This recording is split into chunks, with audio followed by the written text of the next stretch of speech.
The ballroom fell silent as the crystal chandelier cast dancing shadows across 200 faces frozen in shock. General Marcus Thornwood's hand trembled. Not from age, but from pure, unfiltered fear, as he stared at the homeless man standing in the doorway. The man's weathered jacket hung loose on his frame. His beard was wild and unkempt, and his boots left muddy prints on the pristine marble floor. But it was his eyes, those steel-gray eyes, that made the most decorated general in the United States Army take 3 steps backward. "Impossible," General Thornwood whispered, his voice cracking like thin ice. "You're supposed to be dead." The homeless man smiled, but there was no warmth in it, only the cold promise of justice. "Ask your general who I am," the man said quietly to the crowd of military officers, politicians, and wealthy elite who had gathered for the annual Valor Foundation Gala. His voice was rough, like gravel grinding against stone, but it carried across the massive room with absolute authority. Senator Richard Caldwell laughed, a sharp, mocking sound that echoed off the walls. "Security! Get this filthy vagrant out of here before he ruins the evening." But before the security guards could move, Colonel Sarah Chand stepped forward from the crowd. Her seal trident gleamed on her dress uniform. Her face had gone pale, and her hands were shaking as she raised them to her mouth. The tough-as-nails colonel who had survived 3 tours in Afghanistan, who had never shown fear in combat, looked like she'd seen a ghost. "Oh my God!" she breathed, then louder, her voice filled with something between terror and reverence. "Black Viper." The name hung in the air like a thunderclap. 2 simple words that changed everything. "And where are you watching from?" Drop your country in the comments below. Don't forget to subscribe to support our channel's growth. 18 months earlier, the rain hammered against the windows of the small coffee shop in downtown Seattle. Inside, Captain Jake Morrison sat in his favorite corner booth, the same one he'd occupied every Tuesday morning for the past 3 months since returning from his deployment. The shop was called Morning Brew, and it smelled like fresh roasted coffee beans and cinnamon. Jake was 32 years old, but the lines around his eyes made him look older. He had sandy brown hair that he kept military short, a strong jaw, and the kind of calm presence that made people feel safe. Kids loved him. Dogs trusted him immediately. Old ladies asked him to help them cross the street. He wore a simple gray hoodie and jeans, nothing fancy. The only hint of his military background was his posture, straight-backed and alert, even when he was supposedly relaxing. His coffee sat untouched in front of him, growing cold as he stared out at the rain-soaked street. "You okay there, honey?" asked Martha, the 60-year-old owner of the coffee shop. She had kind eyes and always wore a yellow apron with a smiley face on it. "You've been staring at that coffee for 20 minutes. It's getting cold." Jake blinked and looked up, offering her a small smile. "Sorry, Martha. Just thinking." "About the war?" she asked softly, refilling his cup without being asked. "Something like that," Jake replied. What he didn't tell Martha, what he couldn't tell anyone, was that he was thinking about the mission that ended his career. The mission that nobody would ever read about in history books. The mission that officially never happened. Operation Silent Thunder. Jake's hands clenched into fists under the table as the memories flooded back. The heat of the desert. The sound of helicopters cutting through the night air. The faces of his team, Richards, Lopez, Chun, Daniels. Good people. The best people he'd ever known. And General Marcus Thornwood, giving the orders that would destroy them all. "More customers," Martha said cheerfully, pulling Jake from his dark thoughts. "That fancy military gala is tonight, you know. Lots of big shots in town." Jake's jaw tightened. He knew about the gala. He'd received an invitation, or rather, Captain Jake Morrison had received an invitation before the military decided he was too much of a liability and forced him into early retirement with a medical discharge for psychological trauma. The bell above the door chimed as 3 men in expensive suits walked in, shaking rain from their umbrellas. Jake recognized the youngest one immediately, Lieutenant Bradley Caldwell, son of Senator Richard Caldwell. The senator was one of the most powerful men in Washington, and his son knew it. Bradley was 25, with perfectly styled blonde hair, a smile full of white teeth, and the kind of confidence that came from never facing real consequences. He wore his dress uniform even though the gala wasn't for another 8 hours, clearly wanting people to admire him. "Coffee, black," Bradley ordered, snapping his fingers at Martha like she was a servant. "And make it quick. I'm speaking at the Valor Foundation Gala tonight." Martha's smile tightened, but she nodded. "Coming right up, sir." Jake watched the interaction with narrowed eyes. He recognized the type, privileged, entitled, never seen real combat but wearing the uniform like a costume. "Did you see that homeless guy outside?" one of Bradley's friends said, laughing. "Probably another one of those mentally broken veterans. Such a waste." "My father says they're a drain on resources," Bradley agreed, accepting his coffee from Martha without thanking her. "All that money spent on their treatment when most of them can't even hold a job anymore. If they couldn't handle the pressure of service, they shouldn't have signed up." Jake's coffee cup cracked slightly in his grip. The hot liquid splashed onto his hand, but he barely noticed. Martha noticed, though. Her eyes darted to Jake with concern. "Honey, your hand." "I'm fine," Jake said quietly, his voice tight with controlled anger. Bradley and his friends settled into a booth across the shop, their loud voices carrying easily. They talked about the gala, about awards and medals and promotions.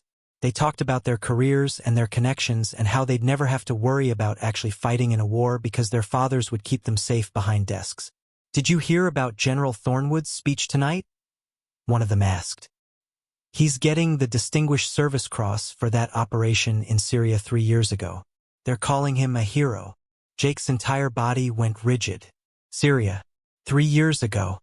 Operation Silent Thunder. My father says Thornwood is going to be chairman of the Joint Chiefs within 2 years, Bradley said proudly. "The man's a legend. Took out an entire terrorist cell without losing a single American soldier. Perfect mission. Perfect mission." The words echoed in Jake's head like a cruel joke. They didn't know. None of them knew what really happened, what Thornwood had really done. Jake stood abruptly, his chair scraping against the floor. Martha looked at him with worried eyes, but he just placed a $20 bill on the table, twice what his coffee cost, and walked toward the door. As he passed Bradley's booth, the lieutenant looked up and called out, "Hey, buddy, appreciate your service." Jake stopped. Slowly, he turned to face Bradley. "You don't know anything about service," Jake said quietly. His voice was calm, but there was steel underneath it. Bradley's smile faltered for just a second before his entitled confidence returned. "Excuse me? I'm a decorated officer in the United States Army." "What branch did you serve in, friend?" "Navy," Jake replied. "Special operations." "Oh, a SEAL wannabe." Bradley laughed, and his friends joined in. "Let me guess, washed out of training? Or maybe you couldn't handle the pressure and ended up with PTSD. It's okay, friend. Not everyone has what it takes to be a real warrior." Jake's hands clenched into fists, but his face remained perfectly calm. He'd been trained to control his emotions, to stay cold under pressure. Years of the most intense training in the world had taught him that true strength wasn't about throwing punches. It was about knowing when to walk away. "You're right," Jake said finally. "I couldn't handle it." He turned and walked out into the rain, leaving Bradley and his friends laughing behind him. Outside, the cold raindrops hit Jake's face like tiny needles. He stood on the sidewalk, hands in his pockets, and looked up at the gray Seattle sky. Somewhere across the city, General Marcus Thornwood was preparing for his big night, getting his medal, accepting his award, being called a hero, and nobody knew the truth. Nobody knew that Operation Silent Thunder had been a massacre. Nobody knew that Thornwood had ordered Jake's team to fire on a civilian target. Nobody knew that 12 innocent people, including 6 children, had died that night because Thornwood wanted to eliminate a political enemy disguised as a terrorist threat. Nobody knew that when Jake had refused to follow the order, Thornwood had threatened to label his entire team as rogue operatives. Nobody knew that Jake had been forced to watch as Thornwood sent in a drone strike to cover up the evidence, killing 3 members of Jake's team in the process. Nobody knew that Jake had spent the last 18 months gathering evidence, building a case, trying to find someone, anyone, who would listen to the truth. And nobody knew that tonight, at the Valor Foundation Gala, Jake was going to make sure the world finally learned who Marcus Thornwood really was. Jake pulled out his phone and looked at the single text message he'd sent himself as a reminder. "Ask your general who I am." The rain had stopped by the time Jake reached his small apartment on the edge of downtown. It was a studio, barely 400 square feet, with a single window that looked out at a brick wall, a mattress on the floor, a small table, a mini fridge that hummed too loudly, and a locked metal case hidden under the floorboards beneath his mattress. Jake knelt and carefully pried up the loose floorboard, pulling out the case. Inside was everything he'd collected over the past 18 months. Copies of classified documents, USB drives with encrypted files, photographs, audio recordings, witness statements from the few survivors of Operation Silent Thunder who dared to speak. And his old uniform, carefully preserved in plastic. Jake had thought about this moment for months. He'd planned every detail, every contingency.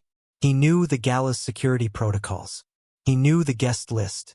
He knew exactly when General Thornwood would be standing at the podium, accepting his medal, basking in false glory. That's when Jake would walk in. That's when Jake would expose him. There was just one problem.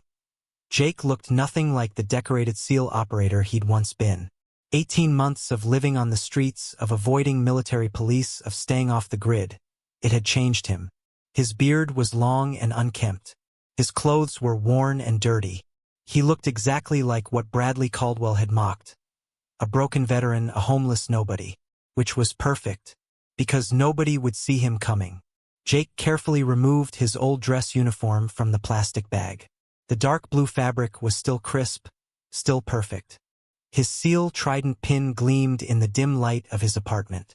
He ran his fingers over the rows of ribbons on the chest, each one representing a mission, a sacrifice, a moment when he'd put his life on the line for his country. The Bronze Star with Valor device, the Purple Heart, the Navy Cross, and at the very top, in a small velvet box, the rarest decoration of all, the Medal of Honor, presented to him by the President himself for actions during a classified mission in Yemen. Jake Morrison wasn't just any SEAL. He was one of the most decorated operators in the history of naval special warfare. But after Operation Silent Thunder, when he tried to blow the whistle on Thornwood's war crimes, the military had buried him. His records were sealed. His awards were classified. His very existence was erased from official history. They'd turned America's hero into a ghost. But ghosts had a way of coming back when you least expected them. The Valor Foundation Gala was held at the Grand Cascade Hotel, the most expensive venue in Seattle. The building was all glass and steel and modern architecture that screamed wealth and power. Red carpets lined the entrance. Television cameras captured arriving guests. Protesters stood behind barriers, holding signs about military spending and endless wars. Jake watched from across the street, hidden in the shadows of a parking garage. He wore his homeless disguise. Tattered jacket, dirty jeans, worn boots. A backpack slung over his shoulder contained his dress uniform and the evidence that would destroy General Thornwood. Security was tight. Men in black suits with earpieces stood at every entrance. Metal detectors, bag checks, invitation verification. The guest list was exclusive: senators, generals, admirals, defense contractors, wealthy donors. The kind of people who decided the fate of wars from the comfort of air-conditioned offices. Jake smiled grimly. They'd never expect a homeless veteran to walk through the front door. But that's exactly what he was going to do. At exactly 7:30 p.m., Jake crossed the street. He shuffled his feet like someone who'd given up on life. He hunched his shoulders like someone carrying an invisible weight. He became invisible, just another broken veteran that people would look past, look through, dismiss entirely. "Hey, you can't be here." A security guard spotted Jake approaching the red carpet entrance. The guard was young, maybe 25, with the kind of aggressive posture that came from working security at exclusive events. "This is a private function. Move along." Jake kept walking, his eyes fixed on the gleaming entrance. "I said move." The guard grabbed Jake's shoulder roughly, spinning him around. "We don't want any trouble, okay?" There's a shelter 3 blocks down. Go there. Jake looked up slowly, meeting the guard's eyes. For just a moment, the guard saw something that made him hesitate. Something cold and dangerous lurking behind the homeless facade. I'm on the guest list, Jake said quietly. The guard laughed. Sure you are, buddy. And I'm the president. Now get out of here before I call the police. A small crowd had gathered to watch the confrontation. Wealthy guests in tuxedos and evening gowns stared with a mixture of pity and disgust. News cameras swiveled toward the commotion, always hungry for drama. Is there a problem here? Jake recognized the voice immediately. He turned to see Colonel Sarah Chun walking down the red carpet, her dress uniform immaculate, her SEAL trident gleaming.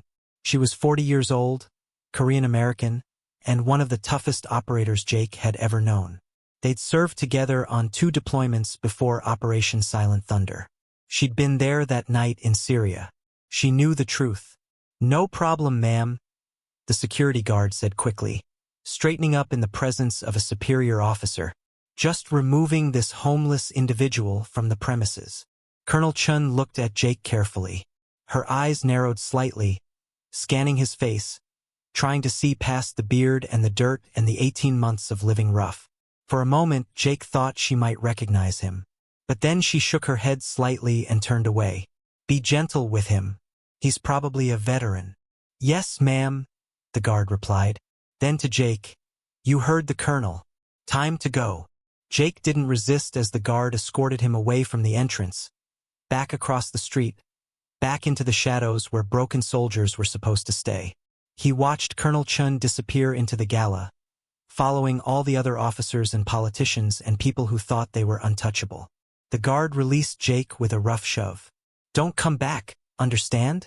Next time I won't be so nice. Jake nodded meekly, playing his role perfectly. The guard walked away, satisfied that he'd handled the situation. What the guard didn't see was Jake's small smile. What the guard didn't see was Jake circling around to the service entrance on the east side of the building. What the guard didn't see was Jake using the skills he'd learned in Navy SEAL training. Bypassing the lock, slipping past the kitchen staff, moving through the building like a shadow. Because Jake Morrison hadn't spent 18 months planning this moment just to be turned away at the door. Inside the Grand Cascade Hotel, the gala was in full swing. 200 guests filled the massive ballroom, drinking expensive champagne and eating hors d'oeuvres from silver trays. Crystal chandeliers cast warm light across marble floors. A string quartet played classical music in the corner. Everything was perfect, elegant, civilized. General Marcus Thornwood stood near the stage, surrounded by admirers. He was 58 years old, tall and broad-shouldered, with silver hair and the kind of commanding presence that made junior officers stand straighter when he entered a room. For stars gleamed on his uniform. His chest was covered in ribbons and medals from 3 decades of service. Congratulations on the award, General, Senator Richard Caldwell said, shaking Thornwood's hand firmly. The senator was 60, with carefully styled gray hair and expensive veneers that made his smile too perfect. Well deserved. That Syria operation was textbook precision. Thank you, Senator, Thornwood replied with practiced humility. I only did my duty. The real heroes are the operators who executed the mission. Speaking of which, Caldwell continued, lowering his voice slightly, my sources tell me the Joint Chief's position is all but yours. The President is very impressed with your track record. Thornwood allowed himself a small smile. I serve at the pleasure of the President and the American people. Of course, Caldwell agreed. Though between you and me, I'll sleep better knowing someone with your experience and judgment is in that position. We need strong leaders who aren't afraid to make hard decisions. Hard decisions. The words nearly made Thornwood laugh. If only these people knew what hard decisions really meant. If only they knew about the classified missions, the covert operations, the necessary evils that kept America safe while politicians slept soundly in their beds. If only they knew about Operation Silent Thunder and the 12 bodies buried in Syrian sand. But they didn't know. Nobody knew. Thornwood had made sure of that. The evidence was destroyed. The witnesses were silenced. And Captain Jake Morrison, the only real threat to Thornwood's carefully constructed reputation, was officially dead, killed in action during a training exercise gone wrong. The military had even held a funeral with an empty casket. Thornwood had won. He always won. That's what separated leaders like him from weak-minded idealists like Morrison. Sometimes warriors had to get their hands dirty. Sometimes innocent people died. That was the ugly reality of war that bleeding hearts could never understand. Ladies and gentlemen, the event coordinator announced from the stage, tapping the microphone, "If everyone could please take their seats, we'll be beginning the awards ceremony shortly." The crowd moved toward the arranged chairs facing the stage. General Thornwood walked to the front row, shaking hands and accepting congratulations along the way. Colonel Sarah Chand sat 3 rows back, her face carefully neutral. She didn't join in the applause when Thornwood's name was announced. She couldn't stop thinking about that homeless man outside. Something about his eyes had seemed familiar. Something about the way he stood, the way he held himself despite the ragged clothes and the beard. It nagged at her, like a forgotten name on the tip of her tongue. But that was impossible. Jake Morrison was dead. She'd seen the reports. She'd attended the funeral. She'd watched as they'd lowered the empty casket into the ground and fired the 21-gun salute. Jake Morrison was gone. So why couldn't she shake this feeling? Jake moved through the service corridors of the Grand Cascade Hotel with practiced efficiency. Kitchen staff barely glanced at him. In his homeless disguise, he was beneath their notice, just another unfortunate soul who'd wandered in from the cold. He found a storage room and quickly changed into his dress uniform, the transformation taking less than 2 minutes. When he emerged, he was no longer a broken veteran. He was Commander Jake Morrison, Navy SEAL, decorated war hero. The uniform fit perfectly because he'd maintained his military fitness even while living on the streets. His beard was the only thing out of regulation, but that actually made him more distinctive, more memorable. Perfect for what came next. Jake checked his watch. 7:55 p.m. The awards ceremony had started 5 minutes ago. General Thornwood would be on stage soon, accepting his Distinguished Service Cross, basking in applause that he didn't deserve. Jake slung his backpack over his shoulder. It contained all the evidence, all the proof of Thornwood's crimes, and walked toward the ballroom's rear entrance. His heart was pounding, but his hands were steady. He'd performed combat operations under fire. He'd jumped from planes at night into hostile territory. He'd done things that would give normal people nightmares. This was just another mission. The rear entrance to the ballroom was guarded by a single security officer, an older man who looked bored. He glanced up as Jake approached, saw the uniform and the medals, and immediately stood straighter. "Commander," the guard said respectfully, "I didn't know there were any more guests arriving. I'll need to see your invitation." Jake moved.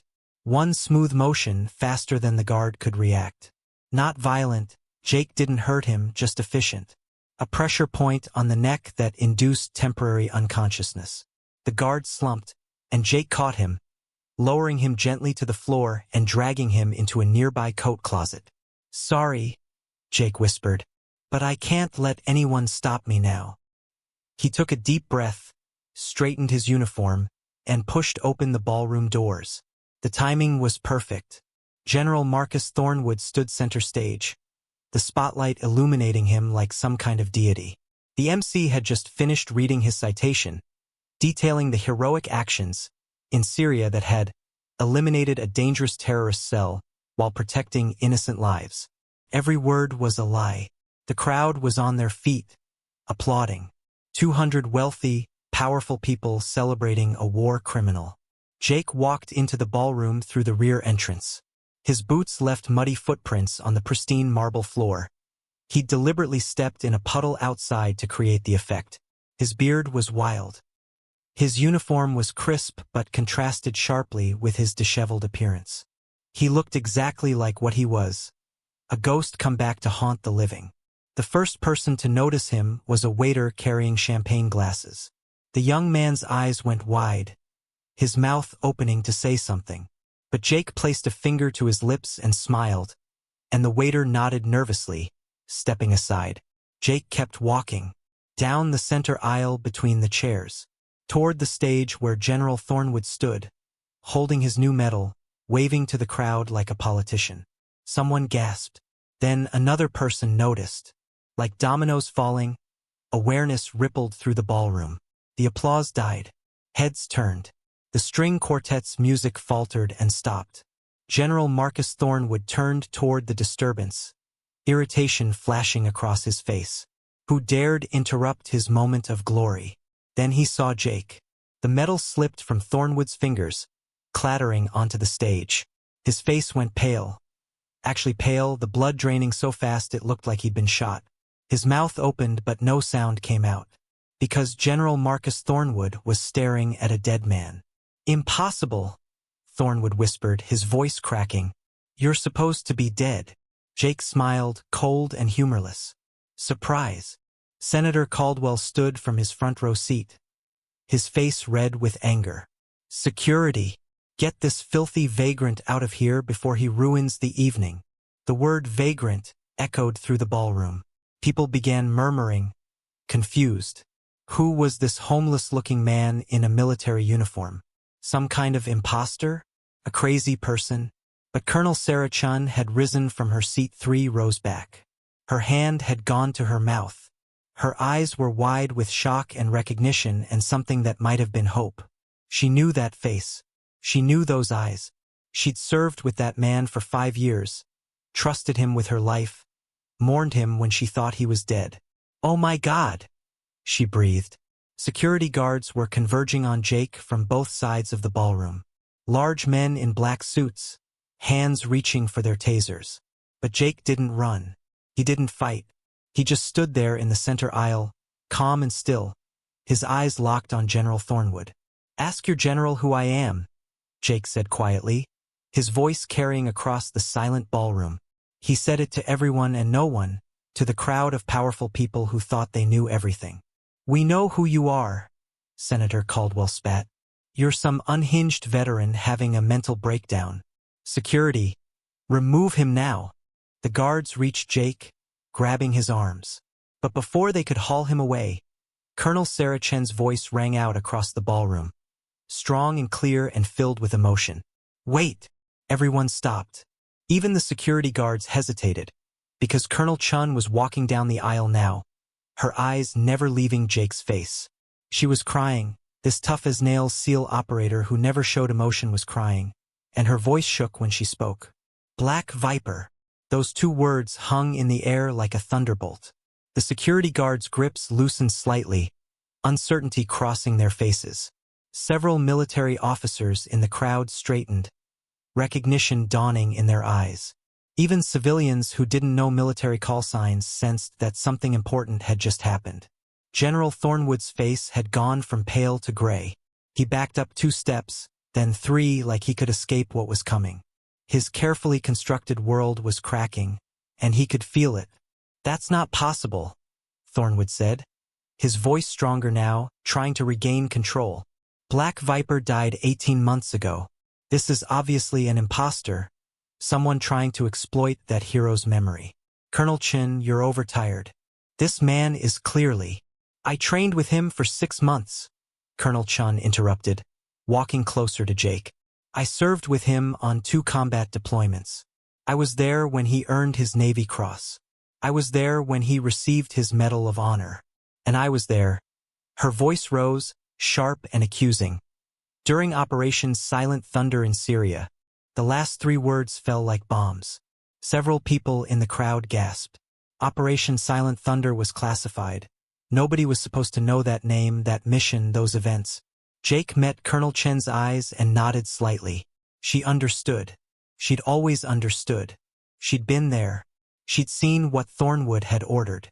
She'd watched Jake refuse. She'd witnessed the aftermath. And she'd been too afraid to speak out, too worried about her own career, too convinced that one officer couldn't fight against a general. Until now.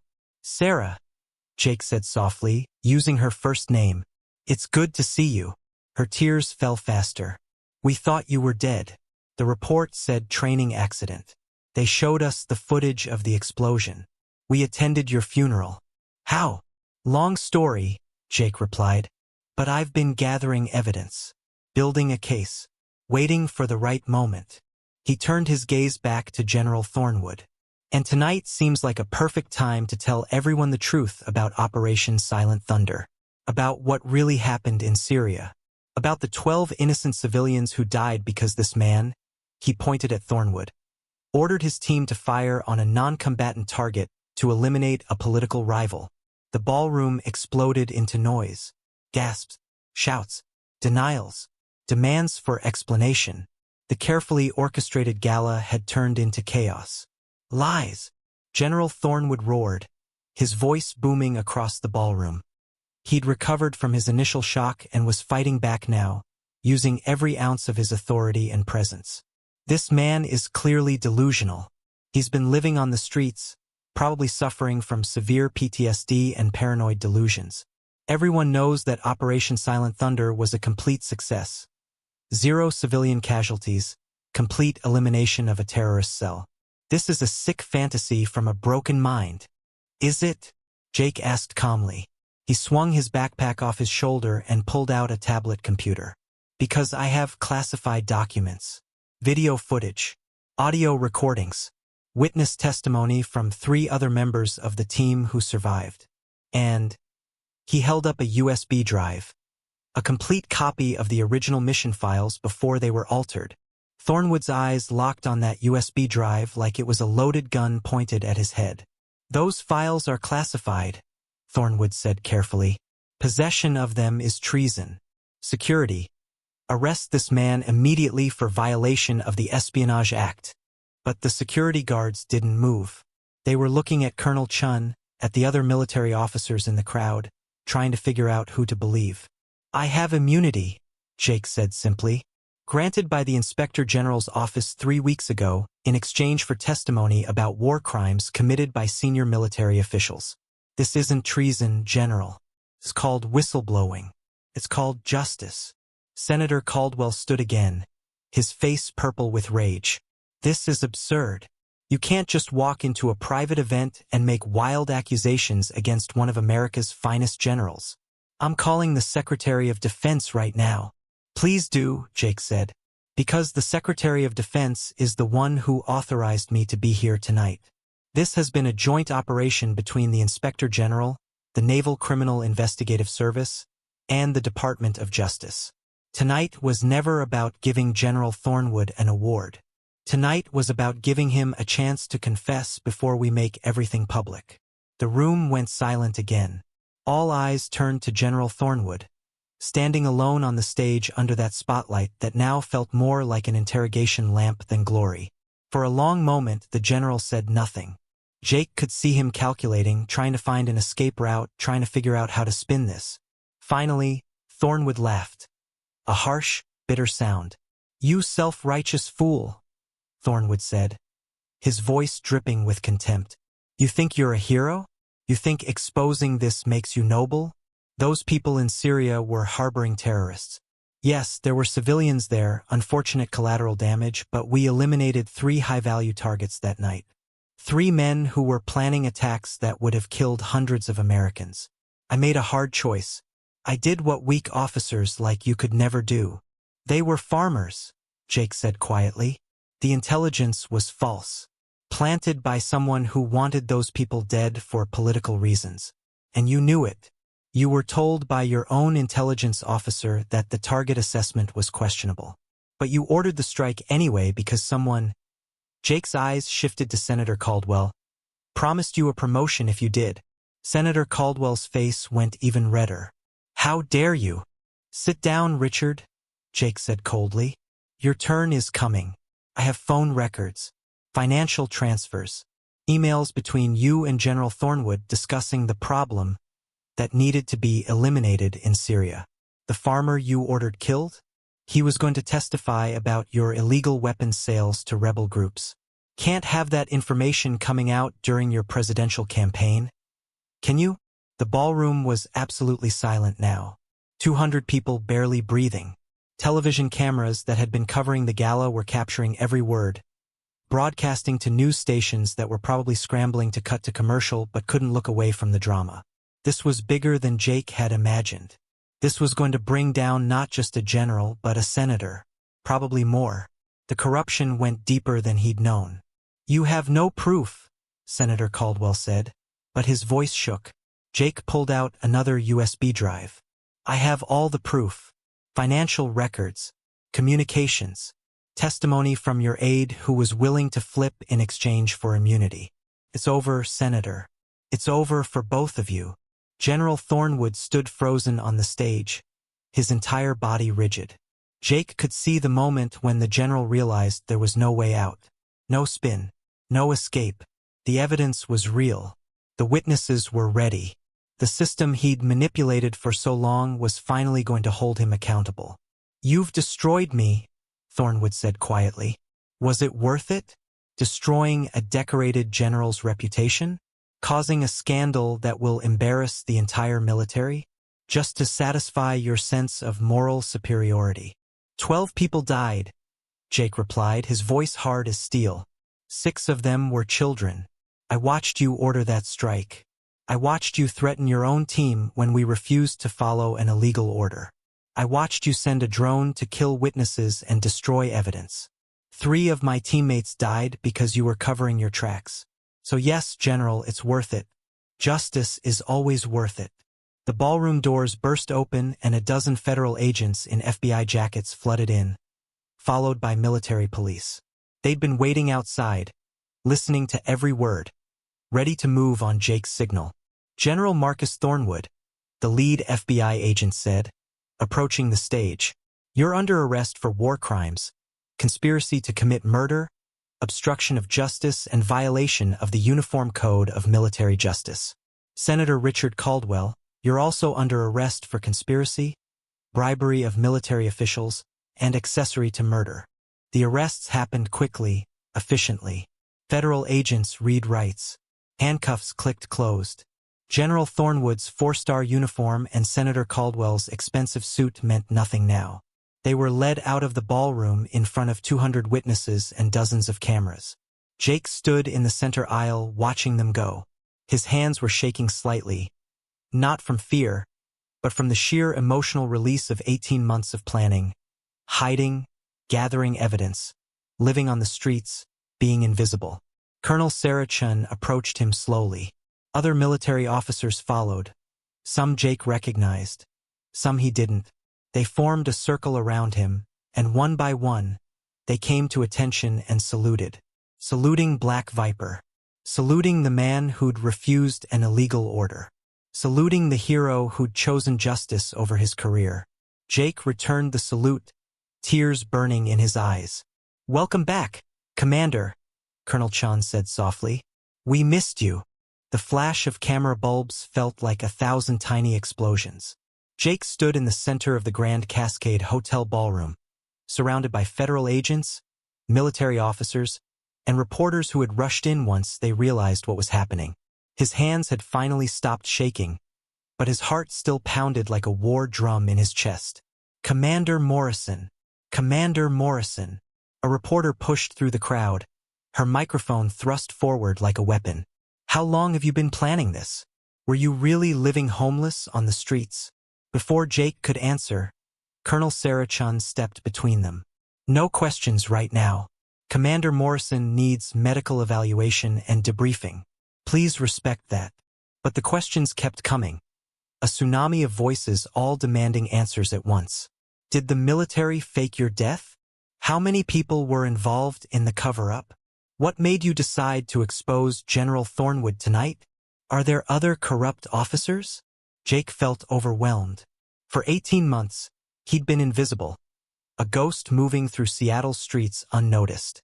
Now suddenly he was at the center of what would become the biggest military scandal in decades. It was too much, too fast. A strong hand gripped his shoulder. Jake turned to see a man in his 60s wearing a civilian suit but carrying himself with unmistakable military bearing. His silver hair was cut short, and his eyes were sharp and calculating. "Admiral Garrett," the man introduced himself quietly. "Naval Special Warfare Command. I need you to come with me right now, Commander. We have a secure location prepared." Jake nodded, grateful for the escape route.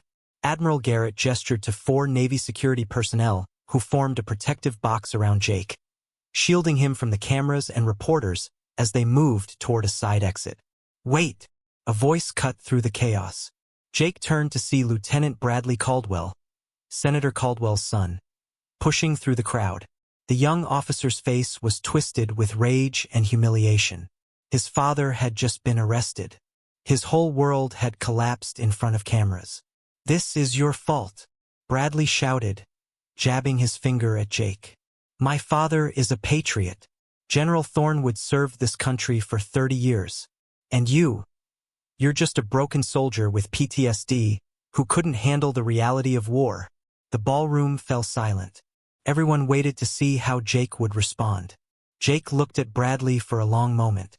He remembered the coffee shop that morning, remembered Bradley's mocking words about mentally broken veterans and drains on resources. He remembered the casual cruelty of someone who'd never sacrificed anything, never lost anything, never understood what service actually meant. "Your father," Jake said quietly, "ordered the deaths of 6 children to protect his political career. General Thornwood followed that order because he was promised a promotion. 3 of my teammates died covering up that crime. I spent 18 months living in alleys and eating from garbage cans so I could gather enough evidence to bring them both to justice." He stepped closer to Bradley, his voice still calm but carrying absolute authority. "So when you talk about what I can or cannot handle, remember that I handled the truth when everyone else, including you, was too comfortable with the lie."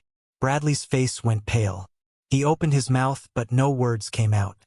"My father will fight this," Bradley finally managed. "He has the best lawyers. He has connections. You'll see, this is all a mistake. He'll be cleared." "Maybe," Jake acknowledged. "That's for the courts to decide. But the evidence is real, Lieutenant. The truth is real. And truth has a way of winning eventually, no matter how many lawyers you hire." Admiral Garrett touched Jake's arm. "We need to go, Commander." Jake nodded and turned away from Bradley Caldwell, following the Admiral and his security team toward the exit. As they walked, Jake caught glimpses of the reactions around the room. Some officers looked at him with respect and admiration, the ones who understood what he'd sacrificed, what he'd endured. Others looked uncomfortable, even angry, the ones who thought he should have kept quiet, should have protected the institution, should have understood that some things were more important than truth. And some just looked confused, trying to process what they'd witnessed, trying to figure out who the real heroes and villains were in this story. Colonel Sarah Chen fell into step beside Jake as they walked. "I'm sorry," she said quietly. "I should have spoken up 18 months ago. I knew what happened in Syria. I knew what Thornwood did. But I was afraid. I convinced myself that one officer couldn't make a difference against a general." Jake glanced at her. "You spoke up tonight. When it mattered. That's what counts." "It's not enough," Sarah insisted, her voice thick with emotion. "You lost everything. Your career, your life, your identity. You lived on the streets while I stayed silent and advanced my career. I got promoted to colonel while you were sleeping in doorways. How can you forgive that?" "Because I understand fear," Jake replied simply. "And I understand that courage isn't about never being afraid. It's about doing the right thing even when you're terrified. You did that tonight, Sarah. You identified me when you could have stayed silent. You backed me up when you could have sided with Thornwood. That took real courage." They reached the side exit where 3 black SUVs waited, engines running. Admiral Garrett opened the rear door of the middle vehicle. "Commander Morrison, if you'll get in, please. Colonel Chen, you're coming too. We need statements from both of you." As Jake climbed into the SUV, he caught one last glimpse of the ballroom through the open doors. The elegant space that had been prepared for celebration now looked like a crime scene. Federal agents were interviewing witnesses. Reporters were broadcasting live updates. The carefully constructed facade of honor and glory had been ripped away, exposing the rot underneath. Jake felt a strange mix of emotions. Relief that the truth was finally out. Exhaustion from carrying the burden for so long. Sadness for the innocent people who died. And underneath it all, a burning question. What now? He'd spent 18 months focused on this single goal, exposing Thornwood and Caldwell. But he hadn't thought much about what came after. What happened to a dead man who suddenly came back to life? The SUV convoy drove through Seattle's rain-slicked streets, heading north toward Naval Station Everett. Jake sat in silence, watching the city lights blur past the tinted windows. Beside him, Colonel Chun typed rapidly on her phone, probably reporting to her superiors. Across from them, Admiral Garrett studied Jake with an expression that was hard to read. "You've caused quite a situation, Commander," the Admiral finally said. His tone wasn't angry, just stating a fact. "I'm aware, sir. The Secretary of Defense has been briefed. The President has been notified. By tomorrow morning, every news network in the world will be running this story. The military's reputation is going to take a significant hit." Jake met the Admiral's gaze steadily. "With respect, sir, the military's reputation took a hit when General Thornwood ordered the murder of civilians. I'm just making sure everyone knows about it." Admiral Garrett nodded slowly. "Fair point. And for what it's worth, I agree with what you did. The system failed. Someone needed to force accountability." He paused. "But that doesn't mean this will be easy for you going forward. There are people, powerful people, who will see you as a traitor for exposing military wrongdoing publicly." "I've been called worse," Jake replied. "I'm sure you have." The Admiral pulled out a tablet and tapped the screen a few times. "I've been reviewing your file, Commander. Or rather, your files, plural. The official version says you died in a training accident 18 months ago. But I also have access to your actual record, the classified one." He looked up at Jake. "Medal of Honor, Navy Cross, Silver Star, Bronze Star with Valor, 3 Purple Hearts. You're one of the most decorated SEALs in the history of naval special warfare." "Those decorations were for following orders, sir," Jake said quietly. "This was about refusing one. And that," Admiral Garrett replied, "might be the most important thing you've ever done. But it puts us in a complicated position. Officially, you're dead. Your records are sealed. Your identity was erased. We can't just snap our fingers and undo all of that." Colonel Chun looked up from her phone. "What are you saying, Admiral? That we're gonna hide Jake again? Pretend this didn't happen?" "No," Admiral Garrett said firmly. "That's not possible anymore, not after tonight's very public revelation. But we need to be strategic about how we handle this. Commander Morrison is a whistleblower with legal protections, but he's also in possession of highly classified information. We need to debrief him properly, secure the evidence he's collected, and figure out how to restore his identity without compromising ongoing operations." "How long will that take?" Jake asked. The Admiral hesitated. "Weeks at minimum, possibly months. You'll need to stay in protective custody during the investigation and trial preparations. General Thornwood and Senator Caldwell have already lawyered up. Their legal teams will try to discredit you, claim you're mentally unstable, argue that your evidence was obtained illegally. It's going to be a fight." Jake had expected as much, but hearing it stated so bluntly still made his stomach tighten. 18 months of living in shadows, and now he faced potentially months more of isolation, just in a different kind of prison. "What about my team?" Jake asked suddenly. "The other survivors from Operation Silent Thunder. Are they safe?" "They're being moved to secure locations as we speak," Admiral Garrett assured him. "Lieutenant Marcus Rodriguez, Chief Petty Officer Lisa Chong, and Petty Officer First Class David Park. All 3 are under protection. They'll testify when needed." Jake felt some of the tension leave his shoulders. Marcus, Lisa, and David had risked everything to help him gather evidence. If something had happened to them because of his actions tonight, he never would have forgiven himself. The SUV turned onto a military base, passing through security checkpoints with flashing lights and armed guards. They drove past barracks and administrative buildings until they reached a secure facility near the water. The building was nondescript, gray concrete, no windows, the kind of place where classified work happened. "Welcome to your home for the next few weeks," Admiral Garrett said as the vehicle stopped. "It's not luxurious, but it's secure. You'll have everything you need." As Jake climbed out of the SUV, the cold sea air hit his face. He could hear waves lapping against the shore nearby, smell the salt and seaweed. For a moment, he was transported back to SEAL training, to BUD/S, to the brutal weeks of learning to push past every physical and mental limit. That training had prepared him for combat.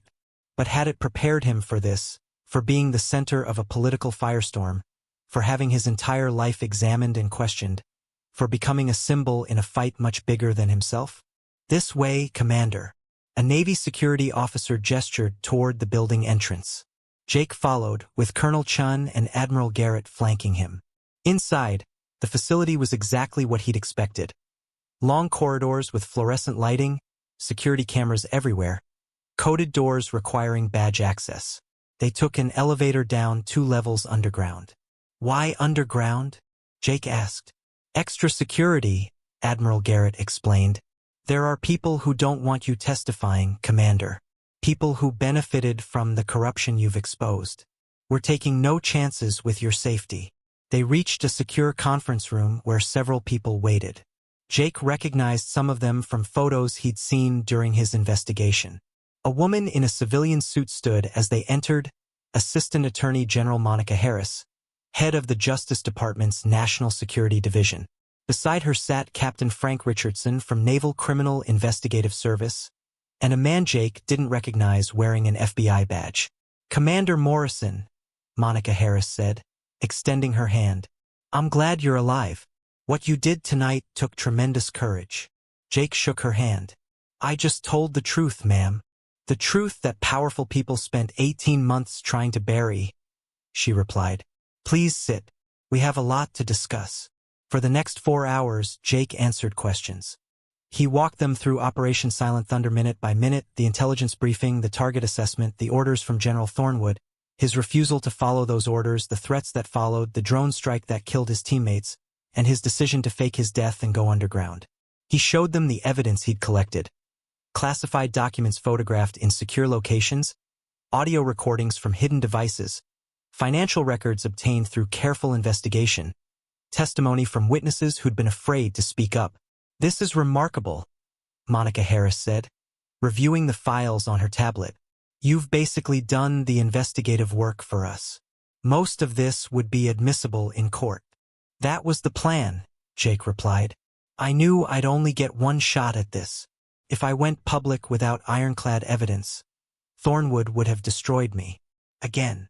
Captain Richardson from NCIS leaned forward. Commander, I have to ask, how did you survive? The official report says you died in an explosion during a training exercise. There was wreckage. Remains identified through DNA. Jake's jaw tightened. The remains belonged to a homeless veteran named Robert Martinez. He died of exposure in an alley 3 blocks from where I was hiding. I'd been talking to him, trying to help him find shelter. When he died, Jake paused, the memory painful. I used his death to fake my own. I switched our identification, planted my dog tags near an explosion site, and made sure the DNA sample used for comparison was actually his. It was the only way to make Thornwood think he'd won, to buy myself time to investigate without being hunted. The room fell silent. What Jake had done was ethically complicated, using a dead man's identity, deceiving the military, essentially becoming a ghost. But everyone in the room understood why he'd done it. Robert Martinez, Monica Harris said quietly. Did he have family? No, Jake replied. That's why I chose him. No one to hurt with the deception. But I made a promise to myself, when this was over, I'd make sure Robert got a proper burial with full military honors. He deserved better than dying alone in an alley. Admiral Garrett nodded approvingly. We'll make sure that happens, Commander. They continued the debriefing, working through every detail of Jake's evidence. The financial transfers between Senator Caldwell and General Thornwood, the altered mission reports, the threats against witnesses, the involvement of defense contractors who'd profited from the cover-up. As the night wore on, a picture emerged of corruption that went deeper than even Jake had realized. General Thornwood and Senator Caldwell were just the visible tip of a much larger problem. A network of officers and politicians and businessmen who'd been bending rules, covering up mistakes, and prioritizing careers over accountability for years. This is going to shake the entire defense establishment, Captain Richardson said, shaking his head. When this goes public, really public, not just tonight's dramatic arrest, there will be investigations, resignations, possibly criminal charges for dozens of people. Good, Colonel Sarachan said sharply. Everyone turned to look at her. She'd been mostly quiet during the debriefing, but now her anger was clear. The system has been broken for too long. Good officers stay quiet because they're afraid of retaliation. Bad officers get promoted because they know how to play politics. This needs to happen. It should have happened years ago. Monica Harris studied Colonel Chun carefully. You were part of the team during Operation Silent Thunder. Why didn't you report what happened? Sarah met her gaze without flinching. Because I was a coward. I told myself that one officer couldn't fight a general. I told myself that the system would eventually figure it out. I told myself a lot of things to justify my silence. She looked at Jake. But watching Commander Morrison sacrifice everything, his career, his identity, his entire life, while I stayed comfortable and safe, I'm ashamed. I should have been standing beside him 18 months ago. You're standing beside him now, Jake said quietly. That's what matters. Is it? Sarah's voice broke slightly. I got promoted while you were homeless. I attended military galas while you were gathering evidence in secret. I lived my life while yours was destroyed. How is that fair? It's not fair, Jake agreed. But fairness isn't the point. Justice is the point. And we're finally getting that. Admiral Garrett checked his watch. It's almost 3 in the morning. I think we should pause here and let Commander Morrison get some rest. We can continue this tomorrow. Monica Harris nodded. Agreed. Commander, you've given us an enormous amount of information to process.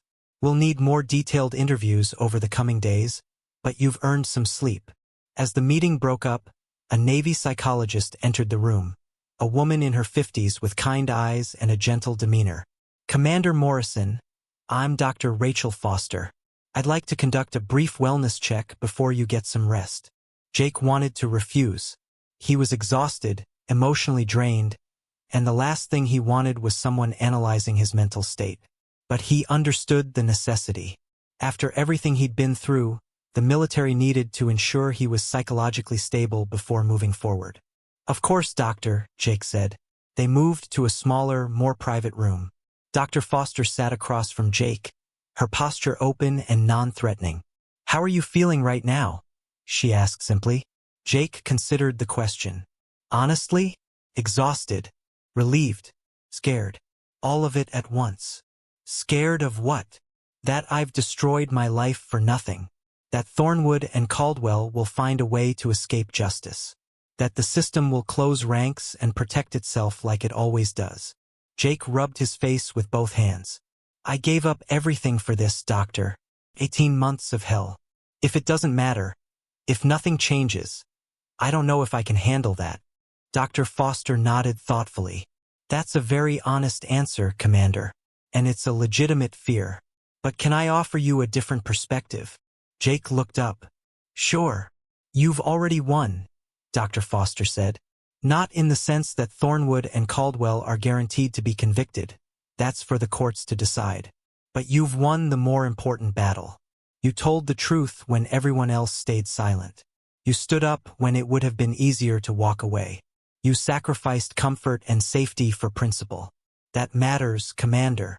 That will always matter, regardless of what happens next. Does it matter to the 6 children who died in Syria? Jake asked, his voice raw. Does it matter to my 3 teammates who were killed covering up that crime? They're still gone. I can't bring them back. No, Dr. Foster agreed quietly. You can't bring them back. But you can honor their memory by making sure their deaths meant something. By making sure the people responsible face consequences. By making sure this doesn't happen again. She paused. You've done that, Commander. Whatever happens next, you've done that. Jake felt tears burning in his eyes. For 18 months, he'd been focused on the mission, gather evidence, build the case, expose the truth. He hadn't allowed himself to feel the grief, the anger, the crushing weight of survivors' guilt. But now, sitting in this quiet room with a stranger who somehow understood. The dam broke. He cried for the children in Syria whose names he'd memorized from witness reports. He cried for his teammates, Richards, Lopez, Daniels, who died because they refused to participate in covering up murder. He cried for Robert Martinez, the homeless veteran whose death had become Jake's escape route. He cried for 18 months of living in fear and isolation and cold. And he cried for himself, for the career he'd loved, for the life he'd lost, for the innocence that war and corruption had stolen. Dr. Foster sat quietly, not interrupting, just present. When Jake's tears finally slowed, she handed him a box of tissues. "You're going to be okay, Commander," she said gently. "It's going to take time. You'll need support. But you're going to be okay." "How can you know that?" Jake asked. "Because you're strong enough to cry," Dr. Foster replied. "That's actually the best indicator of psychological resilience I can see. People who try to be tough all the time, who bottle up their emotions, who refuse to acknowledge their pain. Those are the ones I worry about. But you're allowing yourself to feel. That means you can heal." A Navy security officer appeared at the door. "Commander, we have quarters ready for you whenever you're done here." Jake stood, wiping his eyes. "Thank you, Doctor. We'll talk more tomorrow," Dr. Foster said. "But try to get some sleep. You've earned it." The quarters were small but comfortable. A single room with a bed, desk, private bathroom, and a television mounted on the wall. Jake showered for the first time in what felt like forever, standing under hot water until his skin turned red, washing away months of accumulated grime and stress. When he finally emerged, he found clean clothes laid out on the bed, military-issued sweatpants, and a t-shirt. No uniform. That made sense. His official status was still in limbo. He was neither fully dead nor fully alive in the military's eyes. Jake turned on the television, curious to see how the news was covering the night's events. Every major network had breaking news banners: military scandal, decorated general arrested for war crimes, and Navy SEAL returns from the dead to expose corruption, and Senator Caldwell implicated in cover-up. His face was everywhere. Not the clean-cut officer from his official photos, but the bearded, wild-looking man who'd walked into the gala. Someone had already created the hashtag #BlackViper, and it was trending worldwide. Jake watched interview after interview, military experts debating whether he'd followed proper whistleblower protocols, political analysts discussing the implications for the upcoming elections, veterans groups divided, some calling him a hero, others insisting he should have kept quiet and handled it through proper channels. But the coverage that hit Jake hardest was an interview with Elena Rodriguez, the widow of Lieutenant Marcus Rodriguez, one of the other survivors from Operation Silent Thunder. She was in her 30s, with dark hair and eyes full of fierce intelligence. "My husband told me what happened in Syria," Elena said to the interviewer. "He told me about the civilians, about General Thornwood's orders, about Commander Morrison refusing to follow those orders. For 18 months, Marcus has been living with the guilt of staying silent. He wanted to speak up, but he was terrified of what would happen to our family. We have 3 children. How do you choose between justice and protecting your kids?" The interviewer asked, "How do you feel about Commander Morrison's actions tonight?" Elena's eyes filled with tears. "I feel grateful. I feel ashamed that my husband and I weren't braver. But mostly I feel hope. Hope that maybe the system can change. Hope that good people like Commander Morrison can stand up to corruption and win. My children ask me all the time if their daddy is a hero. Now I can honestly say yes, because he finally found the courage to tell the truth, inspired by Commander Morrison's example." Jake turned off the television, unable to watch anymore. He lay down on the bed, staring at the ceiling, his mind racing despite his exhaustion. Tomorrow the real work would begin. Detailed interviews, trial preparation, dealing with lawyers and investigators and journalists, the careful process of restoring his identity while maintaining security, the political fallout as more corruption was exposed. But tonight, for the first time in 18 months, Jake Morrison allowed himself to sleep without fear. No more hiding, no more running, No more living as a ghost. The truth was out, and morning would bring whatever came next. Jake woke to urgent knocking on his door. He bolted upright, his SEAL training kicking in instantly. Assess the threat, locate exits, prepare to fight or flee. Then he remembered where he was. Secure military facility. Underground. Protected. Commander Morrison. A voice called through the door. Sir, you need to see this. Turn on your television. Jake grabbed the remote and switched on the TV. Every news channel showed the same scene. A massive crowd gathered outside the Grand Cascade Hotel, where the gala had taken place the night before. Thousands of people, veterans in uniform, civilians holding signs, reporters with cameras. The crowd stretched for blocks. What's happening? Jake called out. The security officer opened the door slightly. Sir, it started about 2 hours ago. Veterans groups organized on social media. They're demanding that you receive full military honors, that your record be reinstated, that everyone involved in Operation Silent Thunder be held accountable.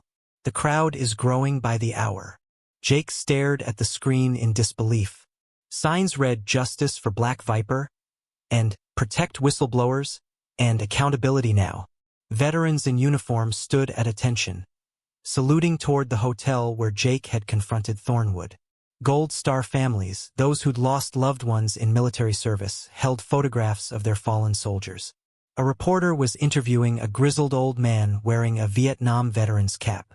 Son, the veteran said directly to the camera, if you're watching this, Commander Morrison, Black Viper, whoever you are, know that real veterans stand with you. You did what the system wouldn't do. You told the truth when powerful people wanted silence. That's what a real warrior does. Jake felt his throat tighten. He'd expected backlash, expected to be called a traitor, expected the military community to reject him for making them look bad. He hadn't expected this. Support. Solidarity. Thousands of people demanding justice. His phone, a new secure device provided by the military, buzzed with a text message from Admiral Garrett. Turned to CNN. You need to see this interview. Jake changed the channel and froze. On screen was Admiral William Jackson, the former commander of Naval Special Warfare, Jake's old commanding officer, a man he'd served under for 5 years. The admiral was retired now, but his opinions still carried enormous weight in the military community. Admiral Jackson, the interviewer asked, you know Commander Jake Morrison personally. What's your reaction to last night's events? The old admiral looked directly into the camera. His face was lined with age, but his eyes were sharp as ever. Jake Morrison is one of the finest operators I ever had the privilege of commanding. When I heard he died 18 months ago, I attended his funeral. I gave the eulogy. I looked his parents in the eyes and told them their son died serving his country. The admiral's voice grew thick with emotion. Learning that his death was faked, that he was forced into hiding because he wouldn't participate in war crimes, that breaks my heart. But it also makes me proud. Proud that I helped train an officer with such strong moral courage. Proud that when faced with an impossible choice, he chose honor over obedience. Some critics say he should have gone through proper channels. The interviewer prompted. Admiral Jackson's expression hardened. He tried proper channels. He reported his concerns to the Inspector General. Those concerns were buried. He tried going through the chain of command. He was threatened with court-martial. The proper channels failed him because powerful people corrupted those channels. So he did what any good warrior does when the system fails. He adapted, improvised, and found another way to complete his mission. His mission was justice. And by God, he accomplished it. The interviewer leaned forward. You're aware that some active-duty officers are calling Commander Morrison's actions inappropriate? That he violated military discipline? Then those officers, Admiral Jackson said coldly, have forgotten what military discipline is actually for. Discipline exists to make us more effective at protecting American lives and upholding American values. It does not exist to cover up war crimes. It does not exist to protect corrupt officers. And it definitely does not exist to silence whistleblowers who expose wrongdoing. Any officer who thinks Jake Morrison did the wrong thing needs to reread their oath of office, because they clearly don't understand it. Jake sat on the edge of his bed, overwhelmed. Admiral Jackson, a man he respected more than almost anyone, had just defended him on national television, had just put his own reputation on the line to support Jake's actions. Another text appeared on Jake's phone, this time from Colonel Sarah Chun. "Have you seen the news? Jake, you've started something. This is bigger than just Thornwood and Caldwell. People are demanding real accountability across the entire military. You've changed everything." Before Jake could respond, Admiral Garrett appeared at his door with Dr. Foster and Monica Harris from the Justice Department. "Commander," Admiral Garrett said, his expression serious, "we need to talk about security. The situation outside has become complicated." "I saw the crowds on TV," Jake said. "Thousands of people showing support. That's good, right?" "It's good," Monica Harris agreed. "But it also makes you a target. General Thornwood and Senator Caldwell have been released on bail pending trial. Their legal teams are already launching a counteroffensive, press releases calling you unstable, suggesting your evidence was obtained illegally, claiming you're seeking attention. Let them say what they want," Jake replied. "The evidence speaks for itself." "It does," Monica agreed. "But public opinion matters in cases like this. Juries are influenced by media coverage. Witnesses can be intimidated. We need to be strategic about how we proceed." Admiral Garrett pulled up a chair. "Commander, I'm going to be direct with you. You have two paths forward. Path 1. Stay in protective custody, avoid media, let the Justice Department build their case quietly and thoroughly. It's safer, more controlled, but it means months of isolation and limited contact with the outside world." "And Path 2? Jake asked. "Path 2. We restore your identity publicly. Hold a press conference. Let you tell your story directly to the American people. It's riskier, you'll be exposed, criticized, possibly threatened. But it also means you control the narrative. You become the face of military accountability and reform." Jake considered both options. Part of him wanted Path 1, more hiding, more isolation, but also more safety. The thought of facing cameras and questions and endless scrutiny felt exhausting. But then he thought about Elena Rodriguez, the widow who'd spoken on television. About the veterans gathering outside in support. About the 6 children who died in Syria and deserved someone to speak for them. "Path 2, Jake said firmly. "I didn't survive 18 months on the streets just to hide again. If people want to hear the truth, I'll tell them." Dr. Foster spoke up. "Commander, are you sure? The psychological stress of constant public attention can be significant, especially for someone who's already been through trauma." "I'm sure," Jake replied. "I've been invisible for too long. Time to be seen." Admiral Garrett nodded slowly. "All right, we'll set up a press conference for this afternoon. But you need to understand, once you do this, there's no going back. Every aspect of your life will be examined. Your military career, your personal relationships, your mental health, everything. The defense attorneys for Thornwood and Caldwell will try to destroy your credibility. Are you prepared for that?" Jake met the Admiral's gaze steadily. "Sir, I lived in alleys for 18 months while collecting evidence against a decorated general and a powerful senator.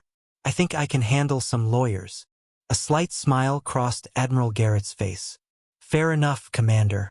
Let's show the world who Black Viper really is." The press conference was scheduled for 3 o'clock in the afternoon at Naval Station Everett's main auditorium.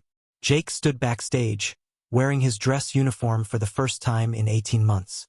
Admiral Garrett had personally retrieved it from storage, the same uniform Jake had worn to receive his Medal of Honor from the President 3 years ago. The uniform fit perfectly. Jake had maintained his physical conditioning even while homeless, running in the early mornings when the streets were empty, doing exercises in abandoned buildings. His body remembered what it meant to be a warrior, even when the world had forgotten who he was. But standing in front of a mirror now, Jake barely recognized himself. The beard was gone. He'd shaved it that morning, revealing a face that looked older than his 32 years. Lines around his eyes, a scar on his left cheek from a close call in Afghanistan. Gray hairs beginning to show at his temples. "You look good, Commander," Colonel Saracen said, entering the backstage area. She wore her own dress uniform, her seal trident polished to a mirror shine. Ready for this? No, Jake admitted. But I'm doing it anyway. Sarah smiled slightly. That's pretty much the definition of courage. She hesitated, then added, I'm going to be standing right behind you during the press conference, along with Admiral Jackson, Admiral Garrett, and about 20 other officers who volunteered to show public support. You won't be alone up there. Jake felt a surge of gratitude. Thank you for everything. Don't thank me yet, Sarah said. Wait until you see the mob of reporters out there. Every major news network, international press, military journalists, is completely packed. Standing room only. Monica Harris appeared, holding a tablet with talking points. Commander Morrison, we need to go over the ground rules one more time. You can discuss Operation Silent Thunder in general terms, but you cannot reveal specific classified operational details. You can talk about General Thornwood's orders, but you cannot name any ongoing intelligence operations. You can. I understand the rules, ma'am, Jake interrupted gently. I've spent 18 months being careful about what I reveal. I'm not going to blow operational security now. Monica studied him for a moment, then nodded. Good. Just remember, Thornwood's lawyers will be watching every word you say, looking for inconsistencies, trying to trap you in contradictions. Stay calm, stick to the facts, and don't let them provoke you. I've been interrogated by Taliban commanders, Jake replied. I think I can handle some reporters. Admiral Garrett entered, checking his watch. 5 minutes, Commander. How are you feeling? Terrified, Jake said honestly, but also ready. I've been waiting 18 months to tell this story properly. Through the backstage curtain, Jake could hear the murmur of hundreds of voices in the auditorium. Camera shutters clicking, equipment being adjusted, the electric atmosphere of something important about to happen. His phone buzzed with a text message. Jake pulled it out and saw it was from Lieutenant Marcus Rodriguez, one of the other Operation Silent Thunder survivors. Watching from safe house with Lisa and David. You got this, Commander. Tell them everything. We're right there with you. Another message appeared, this one from his mother. Jake, your father and I are so proud of you. We knew you weren't really dead. A mother always knows. Tell the truth, sweetheart. Make them listen. Jake's eyes burned with tears. He'd been unable to contact his parents during his 18 months underground. They'd mourned him, buried an empty casket, grieved for a son they thought they'd lost. Learning the truth last night must have been overwhelming. Joy mixed with anger mixed with confusion. Commander Morrison, Admiral Garrett said formally. It's time. Jake took a deep breath and walked toward the stage entrance. The moment he stepped through the curtain, camera flashes exploded like a thunderstorm. The auditorium was packed. Easily 400 reporters, cameras from every major network, military personnel standing along the walls. The noise was deafening. Jake walked to the podium in the center of the stage. Behind him, just as Sarah had promised, stood a line of officers in dress uniforms. Admiral Jackson, Admiral Garrett, Colonel Chin, captains and commanders Jake had served with over the years. All of them showing their support publicly, putting their own reputations on the line. Admiral Garrett stepped to the podium first. Ladies and gentlemen, if we could have quiet please.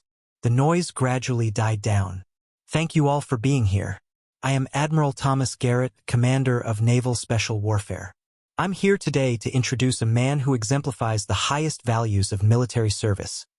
Courage, integrity, and dedication to truth. A man who was forced to sacrifice everything to expose corruption at the highest levels of our military. A man who, until 18 months ago, was one of the most decorated operators in SEAL history. The Admiral paused, letting the weight of his words sink in. Commander Jake Morrison, callsign Black Viper, earned the Medal of Honor, the Navy Cross, the Silver Star, and numerous other decorations through his service in Iraq, Afghanistan, Yemen, and Syria. He participated in operations that saved American lives, eliminated terrorist threats, and upheld the values this nation holds dear. But his greatest act of service came when he refused an illegal order and then spent 18 months gathering evidence to hold powerful people accountable for war crimes. The admiral turned toward Jake. "Commander Morrison, the Navy owes you an apology. The nation owes you gratitude. And I personally owe you respect for having the moral courage to do what our system failed to do. The floor is yours, sir." Admiral Garrett stepped back, and Jake approached the podium. For a moment, he just stood there, looking out at the sea of faces and cameras. His heart pounded. His hands trembled slightly, but his voice, when he spoke, was strong and clear. "My name is Jake Morrison. I was a commander in the United States Navy SEALs. 18 months ago, I supposedly died in a training accident. The Navy held a funeral. My parents buried an empty casket. My teammates mourned. The military moved on." Jake paused, gathering his thoughts. "But I wasn't dead. I was in hiding, living on the streets of Seattle, eating from garbage cans, sleeping in doorways, growing a beard and wearing rags so nobody would recognize me, all while gathering evidence of the most painful truth I've ever had to face. That officers I trusted, leaders I respected, had committed war crimes and then ordered those crimes to be covered up." The auditorium was completely silent now. Every reporter leaned forward. Every camera focused on Jake's face. 2 years ago, I led a SEAL team on a classified operation in Syria, Operation Silent Thunder. Our mission was to eliminate a terrorist cell that intelligence reports claimed was planning an attack on American interests. But when we arrived at the target location, something was wrong. The intelligence was questionable. The target assessment didn't match what we were seeing on the ground. I communicated these concerns up the chain of command. Jake's hands gripped the podium edges. General Marcus Thornwood, who was commanding the operation, ordered us to proceed anyway. He told us that the intelligence was solid, that we had clearance from the highest levels, that this was a critical strike. So we moved in, and what we found wasn't a terrorist cell. It was a farming compound. Civilians, families, children. A collective gasp rippled through the auditorium. I immediately called off the assault and reported what we'd found. I told General Thornwood that we could not fire on a civilian target, that doing so would be a war crime, that we needed to abort the mission and reassess the intelligence. Jake's voice grew harder. General Thornwood ordered me to engage anyway. He said that there were acceptable levels of collateral damage and that the mission parameters had not changed. When I refused, he threatened to charge me and my entire team with insubordination and failure to follow orders in combat. Jake looked directly into the closest camera. So I made a choice. I chose to follow my oath, the oath every military officer takes to support and defend the Constitution, not to blindly follow illegal orders. I chose to protect innocent lives over protecting my career. And because of that choice, General Thornwood labeled my team as rogue operators and ordered a drone strike on the compound, not to eliminate terrorists, but to eliminate witnesses.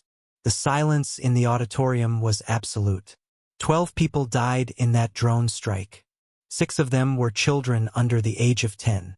3 of them were members of my own team, Lieutenant Michael Richards, Petty Officer First Class Maria Lopez, and Chief Petty Officer James Daniels. Good people, patriots, warriors who died because they refused to participate in murder. Jake's voice cracked slightly, but he pushed through. For 18 months, I've been gathering evidence, copying classified documents, recording conversations, tracking financial transfers between Senator Richard Caldwell and General Thornwood, building an ironclad case proving that the Operation Silent Thunder intelligence was deliberately falsified, that Senator Caldwell ordered the strike to eliminate a Syrian farmer who had evidence of illegal weapons sales, and that General Thornwood followed those orders in exchange for a promotion to chairman of the Joint Chiefs. Reporters began shouting questions, but Admiral Garrett stepped forward and raised his hand. Please hold your questions until Commander Morrison has finished his statement. Jake nodded his thanks to the Admiral and continued. I want to be clear about something. What I did, faking my death, going underground, conducting an unauthorized investigation, violated numerous military regulations. I understand that. I accept that there may be consequences for my actions. But I also want you to understand why I did it. Jake's eyes swept across the auditorium. I tried following proper channels. I reported my concerns to the Inspector General. Those concerns were buried. I tried going through the chain of command. I was threatened with court-martial. I tried talking to military lawyers. I was told that making accusations against a 3-star general would destroy my career and accomplish nothing. The system, the same system that's supposed to ensure accountability, failed completely. It failed because powerful people corrupted it. Because careers and politics became more important than justice. Jake's voice grew stronger, more passionate. So I made a choice. I chose to become a ghost, to disappear, to sacrifice my identity, my career, my entire life so that I could spend 18 months building a case that was so airtight, so thoroughly documented, that even the most corrupt system couldn't ignore it. And you know what I learned during those 18 months living on the streets? He paused for effect. I learned that there are thousands of veterans out there, good men and women who served honorably, who've been failed by this same system. Veterans with PTSD who can't get proper treatment. Veterans with physical injuries who are denied benefits. Veterans who report misconduct and get punished for it. Veterans who become homeless because the system they defended doesn't defend them. Jake's voice filled with emotion. I met a man named Robert Martinez. He was a Marine, served 2 tours in Iraq, came home with traumatic brain injury and PTSD. The VA couldn't help him or wouldn't help him.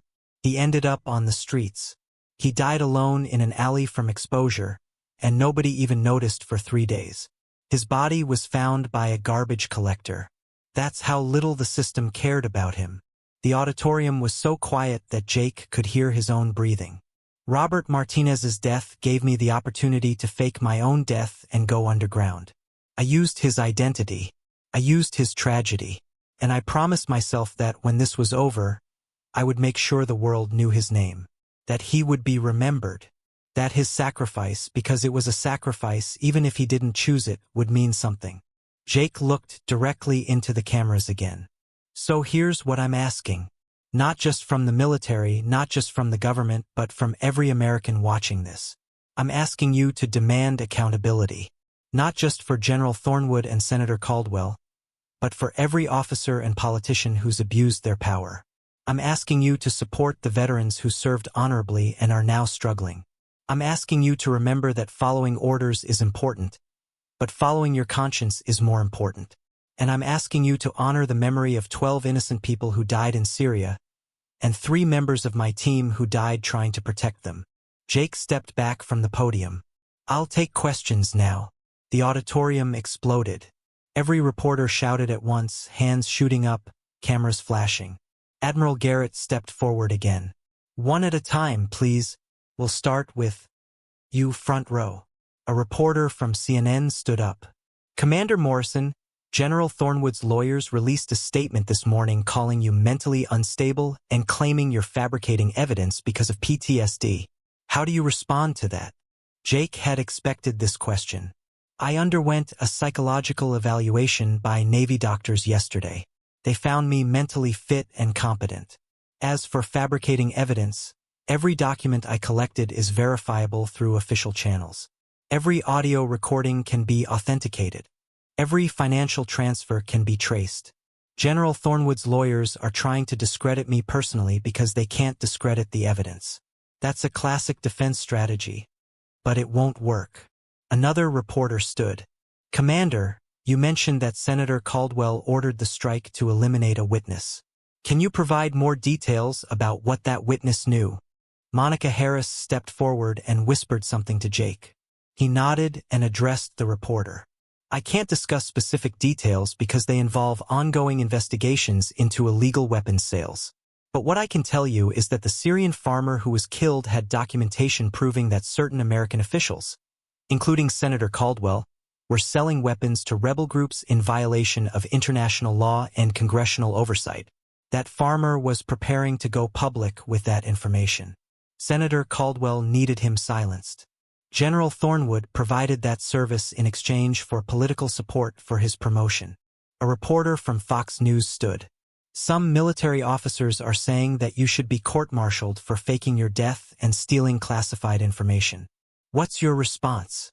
Jake met the reporter's eyes steadily. If the military wants to court-martial me, I'll accept that. I violated regulations. I broke rules. But I did it to expose war crimes and corruption at the highest levels of command. I'd argue that's a situation where the violation of regulations is justified by the greater good. But ultimately, that's not for me to decide. I'll face whatever consequences the military deems appropriate. I'm not afraid of accountability. I'm demanding it. A military journalist stood. Commander Morrison, Admiral Jackson called you one of the finest operators he'd ever commanded. But you've also been critical of the military system. Do you still believe in the mission? Do you still believe in what we're fighting for? Jake considered the question carefully. Yes, he said finally. I believe in the mission. I believe in protecting American lives and upholding American values. I believe in the warriors who serve honorably, who follow their oaths, who do the hard things that most civilians can't imagine. But I also believe that the military is made up of human beings, and human beings are fallible. We make mistakes. We sometimes prioritize the wrong things.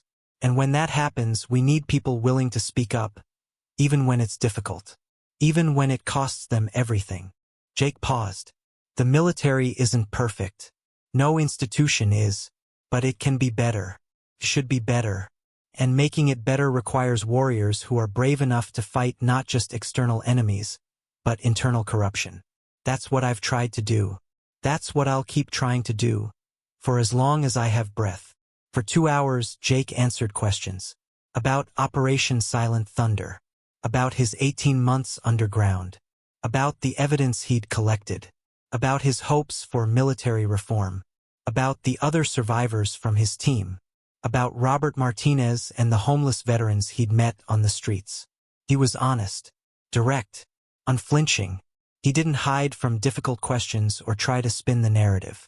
He simply told the truth, the ugly, complicated, painful truth that powerful people had spent 18 months trying to bury. When the press conference finally ended, Jake felt completely drained. Admiral Garrett escorted him backstage while Admiral Jackson handled the remaining press questions. You did well, Commander, Admiral Garrett said. Very well. You came across as credible, composed, and principled. Exactly what we needed. Colonel Sarah Chun handed Jake a bottle of water. Social media is exploding. #BlackViper is the #1 trending topic worldwide. Veterans groups are organizing rallies in support. Congressional representatives are calling for investigations. Jake, you've started a movement. I don't want a movement, Jake said tiredly. I just want justice. Sometimes, Sarah replied. You get both. Monica Harris approached with her tablet. Commander, the initial public reaction is overwhelmingly positive. 73% of Americans polled in the last hour support your actions. Senator Caldwell's office has been flooded with calls demanding his resignation. Defense contractors connected to the illegal weapon sales are seeing their stock prices drop. This is having real impact. What about Thornwood and Caldwell? Jake asked. Their trials. Their lawyers will fight hard, Monica admitted. But your press conference today made their jobs much harder. It's difficult to claim someone is mentally unstable when they just gave a 2-hour interview that was articulate, detailed, and consistent. And it's hard to claim evidence is fabricated when that evidence has been verified by multiple government agencies. Admiral Garrett's phone buzzed. He checked it and his eyebrows rose. Commander, I just received word from the Secretary of the Navy. You're being officially reinstated to active duty with full restoration of rank and benefits. All charges related to your unauthorized absence are being dropped. And, the Admiral smiled. You're being awarded the Distinguished Service Medal for your actions in exposing corruption and upholding military values. Jake didn't know how to respond. 18 months of being dead, of being erased, of being nothing, and now suddenly he was being recognized, honored, restored. I don't deserve a medal, Jake said quietly. I just did what was right. That's exactly why you deserve it, Admiral Garrett replied. Over the next 3 weeks, Jake's life became a whirlwind of activity. Detailed testimony before congressional committees, meetings with Justice Department investigators, interviews with military prosecutors preparing the cases against Thornwood and Caldwell, media appearances to discuss military reform. The trials were scheduled to begin in 2 months. General Thornwood had hired one of the most expensive defense teams in the country. Senator Caldwell had resigned from the Senate but was fighting the charges vigorously. Both men maintained their innocence, claiming they were being persecuted by a corrupt system working with an unstable whistleblower. But Jake's evidence was overwhelming. The classified documents he'd copied, the audio recordings, the financial records, the testimony from Lieutenant Rodriguez, Chief Chong, and Petty Officer Park. The independent analysis of the original Operation Silent Thunder intelligence that proved it had been deliberately falsified. Day by day, piece by piece, the truth emerged. And it wasn't just about Thornwood and Caldwell anymore. Jake's investigation had opened doors to other cases of corruption. Defense contractors who'd been bribing officers. Generals who'd been falsifying readiness reports. Politicians who'd been funneling military contracts to companies owned by their family members. The entire defense establishment was being forced to examine itself in ways it never had before. One evening, 3 weeks after the press conference, Jake sat in his temporary quarters at Naval Station Everett watching the news. A reporter was interviewing the families of the 12 Syrian civilians who'd been killed in Operation Silent Thunder. Through a translator, a woman named Amira spoke about her daughter, 8 years old, who'd loved school and wanted to be a doctor. For 2 years, Amira said through tears, we were told that our families died in a terrorist attack, that it was unavoidable collateral damage in the fight against ISIS. But Commander Morrison told us the truth. Our families weren't collateral damage. They were murdered. And now, finally, someone will be held accountable. The reporter asked Amira how she felt about Jake. He is a hero, Amira said simply. Not because he killed enemies or won battles. He is a hero because he valued my daughter's life enough to sacrifice his own career to get her justice. How many people would do that? How many people would give up everything for strangers on the other side of the world? We will never forget Commander Morrison. We will teach our children about him. About the American soldier who proved that honor still exists. Jake wiped tears from his eyes. For 18 months, he'd lived with the weight of those 12 deaths. He'd carried their names in his heart, whispered them like prayers, promised them that their deaths would not be forgotten. And now, finally, they were being remembered. Not as collateral damage, not as unfortunate casualties of war, but as human beings, as individuals with names and dreams and families who loved them. A knock at the door interrupted his thoughts. Jake opened it to find Colonel Sarah Chun standing in the hallway. Am I interrupting? Sarah asked. No, come in. Jake gestured to the small couch. What's up? Sarah sat down, her expression serious. I need to tell you something. Something I should have told you 18 months ago when Operation Silent Thunder happened. Jake sat across from her, waiting. When you refused General Thornwood's order, Sarah said slowly, I knew you were right. I knew the intelligence was wrong. I knew those weren't terrorists, but I stayed quiet. I let you take the fall alone. And when Thornwood ordered that drone strike, when our teammates died, I could have spoken up then. I could have reported what really happened. But I was scared. I know, Jake said gently. No, you don't understand, Sarah insisted. I wasn't just scared for my career. I was scared for my family. Thornwood pulled me aside after the strike and told me that if I ever said anything about what happened, he would make sure my younger brother, who was serving in Afghanistan at the time, ended up in the most dangerous combat situations possible. He threatened my family, Jake, and I let that threat work. I stayed silent while you were labeled as dead. I stayed silent while Thornwood got promoted. I stayed silent while 12 families mourned loved ones who'd been murdered. Tears streamed down Sarah's face. I am so sorry. I am so sorry. You gave up everything while I kept my comfortable career and my rank and my reputation. How can you even look at me? Jake moved to sit beside her on the couch. Sarah, listen to me. Thornwood was a 3-star general with decades of experience manipulating the system. He knew exactly how to threaten people, how to control people, how to silence people. You weren't weak for being afraid. You were human. But you weren't afraid, Sarah said. You stood up to him. I was terrified, Jake corrected. Every single day for 18 months, I was terrified. Terrified that my investigation would fail. Terrified that Thornwood would find me and have me killed. Terrified that I'd sacrificed everything for nothing. Being brave doesn't mean not being afraid. It means being afraid and doing the right thing anyway. And you did that, Sarah. When it mattered most, at that gala, when you could have stayed silent one more time, you spoke up. You identified me. You backed me up. That took real courage. Sarah wiped her eyes. I'm recommending myself for a formal reprimand. For failure to report war crimes in a timely manner. It'll probably end my career, but it's what I deserve.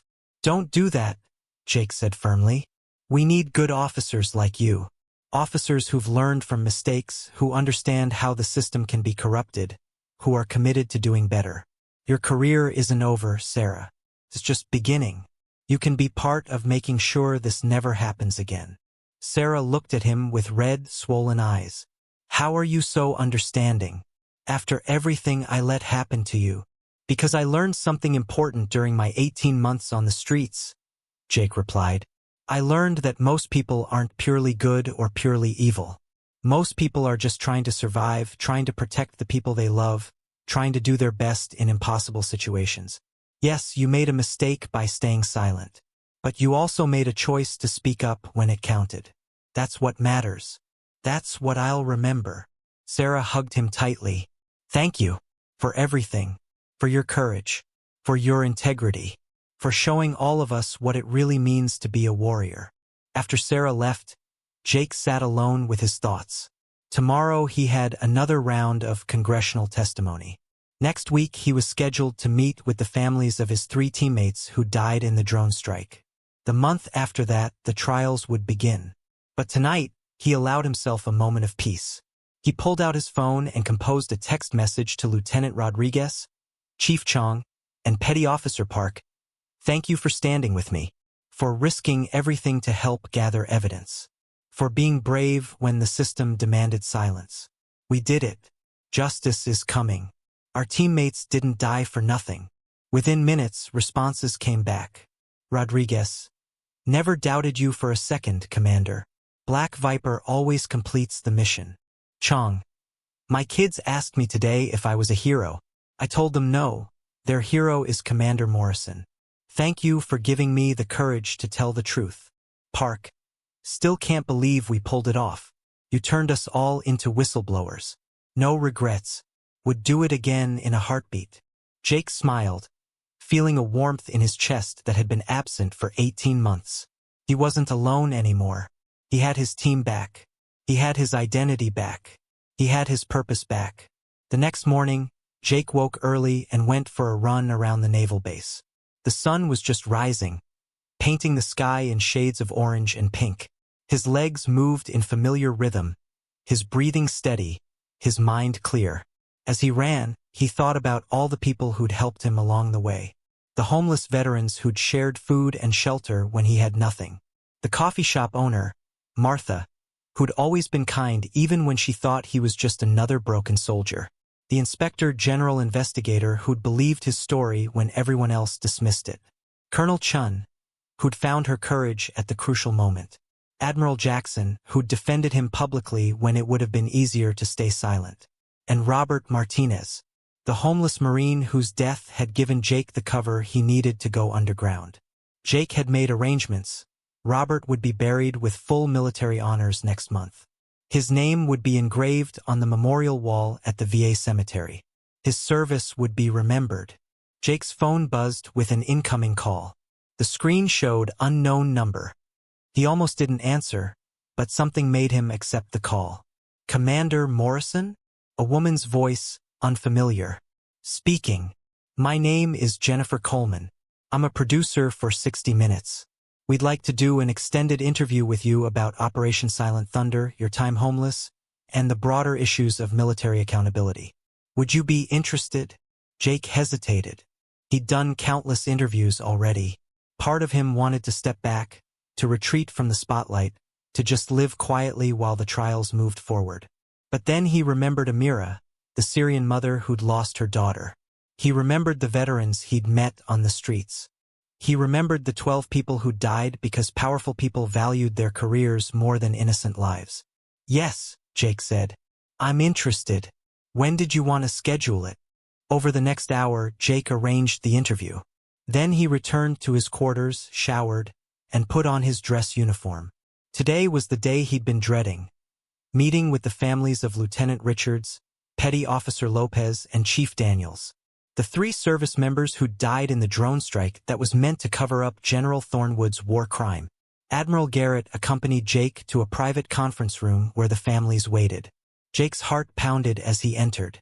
He saw Richard's elderly parents, Lopez's husband and 2 young daughters, Daniel's sister and her teenage son, all of them looking at Jake with expressions he couldn't quite read. Grief, anger, confusion, hope. Commander Morrison, Richard's father stood. He was in his 70s, a retired Army officer himself, with the same sharp eyes his son had possessed. "Thank you for meeting with us." "Sir, I'm so sorry," Jake began, his voice thick with emotion. "Your son was one of the finest operators I ever served with. He died because he refused to participate in a war crime. He died protecting innocent people. And for 18 months, the official story said he died in a training accident. You deserved to know the truth." "We always knew the training accident story was wrong," Richard's father said. "Michael was too careful, too skilled. We knew something else had happened. But we could never prove it. We could never get answers." He extended his hand to Jake. "You gave us those answers. You gave us the truth about how our son really died. You honored his memory by making sure his sacrifice wasn't hidden or forgotten. For that, Commander, our family is grateful." Lopez's husband approached next. He was younger, maybe 30, holding the hand of his older daughter who looked about 7. "Commander Morrison, Maria told me about Operation Silent Thunder before she died. She called me from Syria, breaking about a dozen security protocols because she needed to tell someone what had happened. She told me about the civilians, about your refusal to follow Thornwood's order, about how proud she was to serve under your command." The man's voice cracked. "She told me that if anything happened to her, I needed to make sure you knew it wasn't your fault. She chose to support you. She chose to refuse that order alongside you. And she chose to stay with the team even when Thornwood threatened court-martial. Those were her choices, Commander, not yours." Jake couldn't hold back his tears anymore. "I should have protected her. I should have protected all of them." "You couldn't have known Thornwood would order a drone strike on his own team," Daniel's sister said, stepping forward. She was in her 40s, with the same strong features her brother had possessed. "My brother served with you for 3 years, Commander. He told me once that if he ever had to go into combat, he wanted you leading the team. He trusted you. He believed in you. And from what I've learned over the past 3 weeks, he was right to do so. You've spent 18 months fighting for justice for the people who died that night, including my brother. That's not the action of someone who failed them. That's the action of someone who honored them." For the next 2 hours, Jake sat with the families. He told them stories about their loved ones, about Richard's terrible jokes that somehow always made the team laugh, about Lopez's skill as a medic and her fierce loyalty, about Daniel's calm leadership under pressure and his love for old movies. He answered their questions about how their loved ones had died. He showed them evidence proving that the deaths were not accidental but were ordered by General Thornwood to cover up a war crime. And he made them a promise. "I will testify at Thornwood's trial," Jake said. "I will make sure the entire world knows how your loved ones died. Not as tragic accidents, not as unfortunate casualties, but as heroes who refused to participate in murder, who stood up for their values even when a general threatened them, who died with honor intact. I will make sure they are remembered the way they deserve to be remembered." Richard's father stood and saluted Jake. It wasn't protocol. Retired officers didn't salute active duty officers in civilian clothes. But it was a gesture of respect, of recognition, of gratitude. One by one, the other family members stood and saluted as well. Jake returned the salute, tears streaming down his face.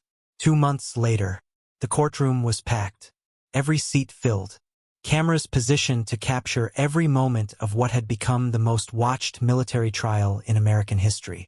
General Marcus Thornwood sat at the defense table in his dress uniform, stripped of his stars, facing charges of war crimes, conspiracy to commit murder, and obstruction of justice.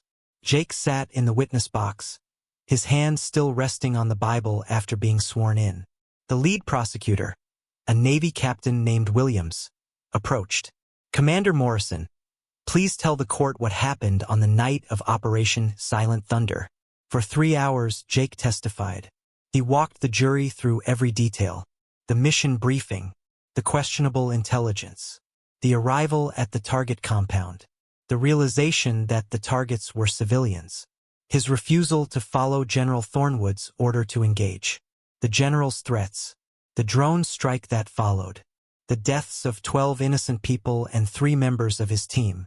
He presented evidence: audio recordings, classified documents, financial records showing payments from Senator Caldwell to Thornwood, testimony from the other team members who'd survived.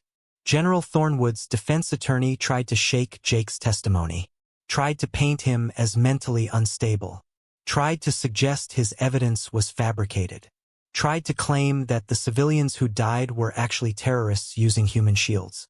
But Jake remained calm, factual, unshakable. General Thornwood, the defense attorney asked during cross-examination, is a decorated officer with 30 years of service. Why should this jury believe you over him? Jake looked directly at Thornwood, who met his gaze with cold hatred. "Because I'm telling the truth," Jake said simply. "And the evidence proves it." General Thornwood bet that nobody would be brave enough to challenge him, that the system would protect him, that his rank and his connections would shield him from accountability. He was wrong. The trial lasted 3 weeks. The jury deliberated for 2 days. When they returned with their verdict, the courtroom held its collective breath. "We the jury find the defendant, Marcus Thornwood, guilty on all counts." The courtroom exploded. Reporters rushed to file stories. Thornwood's face went pale, then red with rage. His attorneys immediately began shouting about appeals. But it was over. Justice had been served.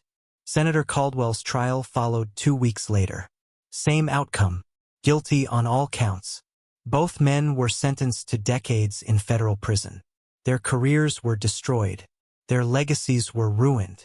And 12 families in Syria finally had some measure of justice for their loved ones who'd been murdered. 6 months later, Jake stood in Arlington National Cemetery on a cold December morning. Fresh snow covered the ground, making everything look clean and peaceful. He wore his dress uniform, his Medal of Honor pinned to his chest alongside his other decorations. Today they were dedicating a memorial. The Navy had worked with the Syrian families to create a monument honoring all 15 people who died because of Operation Silent Thunder: the 12 Syrian civilians and the 3 American service members. Their names were engraved in black marble, their faces preserved in photographs, their stories told on plaques that visitors could read. "Commander Morrison?" Jake turned to see Amira, the Syrian mother who'd lost her daughter. She'd traveled to the United States for the memorial dedication. Beside her stood the families of the other Syrian victims. "Thank you," Amira said simply, "for remembering, for fighting, for making sure our children's deaths meant something. They'll never be forgotten," Jake promised. "I'll make sure of that." The dedication ceremony was simple but moving. Admiral Jackson gave a speech about honor and accountability. The families laid flowers at the memorial. A Navy bugler played taps. As the final notes faded into the winter air, Jake stood at attention and saluted the memorial. Saluting the people who died. Saluting the teammates he'd lost. Saluting the values that had cost him so much but that he'd never compromised. Colonel Sarah Chun stood beside him. So did Lieutenant Rodriguez, Chief Chong, and Petty Officer Park. Other officers who'd been inspired by Jake's example. Veterans who'd found courage to report their own experiences with corruption. Journalists who'd kept the story alive. Congressional representatives who'd pushed for military reform. All of them standing together. All of them proving that the system could change. That accountability was possible. That speaking truth to power, no matter how difficult, was always worthwhile. Later that evening, Jake returned to his apartment in Virginia. A real apartment now, not a storage unit or an alley. He'd been promoted to captain and given a position at Naval Special Warfare Command, working on reform initiatives to prevent future cases of corruption. His phone rang. It was his mother. "Jake, honey, your father and I just wanted to say how proud we are. We watched the memorial ceremony on television. It was beautiful. Thanks, Mom. I wish you could have been there in person. We'll visit soon. But Jake, I need to ask you something." His mother's voice grew serious. "After everything you've been through, the 18 months homeless, the trials, all the pain and sacrifice, do you have any regrets?" Jake thought about the question. He thought about the cold nights sleeping in doorways, the hunger, the fear, the loneliness, the months of planning and gathering evidence, the risk that it all might fail. But he also thought about the memorial he'd just dedicated, about Amira's gratitude, about the reforms that were being implemented because of his actions, about the other whistleblowers who were finding courage to come forward, about justice finally being served. "No, Mom," Jake said firmly. "No regrets. I did what was right. That's all that matters." "That's my boy," his mother said proudly. "Your father and I always knew you'd do great things. We just didn't realize how great. You changed the whole system, honey. You made a difference." After hanging up, Jake walked to his window and looked out at the city lights. Somewhere out there were veterans who were struggling, who needed support, who deserved better from the system they'd served. Somewhere out there were officers facing difficult choices, wondering if they should speak up about wrongdoing or stay silent to protect their careers. And somewhere out there were families who'd lost loved ones to corruption, to cover-ups, to powerful people who thought they were above the law. Jake had made a difference for some of them, but there was still more work to do. The fight for accountability and justice was never really over. It required constant vigilance, constant courage, constant willingness to speak truth to power. Jake Morrison, Black Viper, was ready for that fight. He'd spent 18 months being invisible, being dead, being nothing.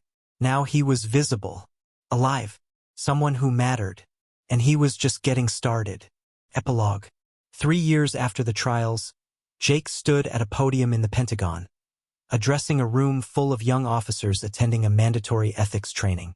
"My name is Captain Jake Morrison," he began. "Some of you might know my story. Some of you might think I'm a hero. Some of you might think I'm a troublemaker who should have kept his mouth shut." The room was silent, every young officer hanging on his words. "I don't care which one you think I am. What I care about is making sure you understand something fundamental about military service. Your oath is to the Constitution, not to any individual officer. When you're given an order that violates that oath, an illegal order, an immoral order, an order that would harm innocent people, you have not just the right but the duty to refuse that order, no matter who gives it, no matter what the consequences might be." Jake paused, letting his words sink in. "I know that's terrifying. I know it could cost you your career. I know powerful people might try to destroy you. But here's what I learned.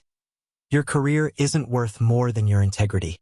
Your promotion isn't worth more than innocent lives. Your reputation isn't worth more than the truth." He looked around the room at their young faces. "Some of you will face moments where you have to choose between following orders and following your conscience. When that moment comes, I hope you'll remember my story. Not because I'm special. I'm not. But because I'm proof that speaking up, no matter how difficult, is possible.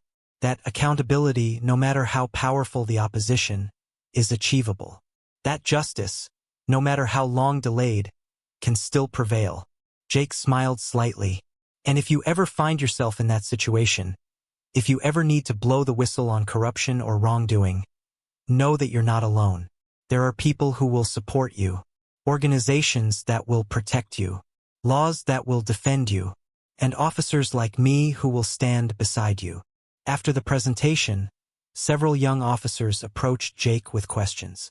One lieutenant, barely 25 years old, asked quietly, "Captain Morrison, how did you find the courage? I mean, you gave up everything. How did you know it would be worth it?"